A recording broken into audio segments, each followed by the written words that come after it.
வணக்கம். இன்னைக்கு டைலரிங் டிப்ஸை என்ன பார்க்க போகிறோம்னா, ப்ளவுஸில் சைடு அடிக்கிறத பற்றி தான்.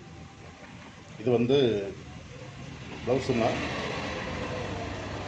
நம்ம இப்போ பேக் ஃப்ரண்ட்டு ஏற்கனவே மார்க் பண்ணியிருக்கோம்.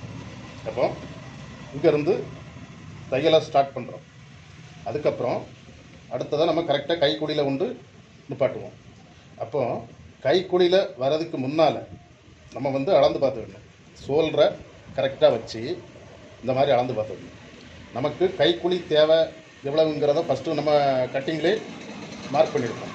அப்போ கரெக்டாக இந்த சைடு அடிக்கும்போது நம்ம எவ்வளவு கைக்குழி தேவையோ அதை நம்ம இதில் மார்க் பண்ணிடணும். அப்போ கீழே இருந்து ஸ்டார்ட் பண்ணி கரெக்டாக அந்த மார்க்கில் கொண்டு நிப்பாட்டணும்.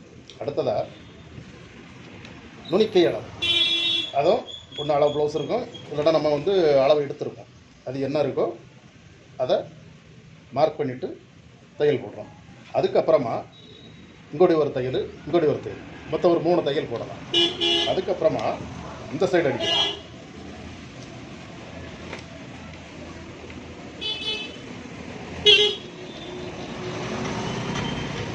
அதுக்கெல்லாம் ஃபஸ்ட்டு நம்ம ஏற்கனவே மார்க் பண்ணியிருக்கோம். இங்கே இருந்து ஆரம்பிக்கிறோம்.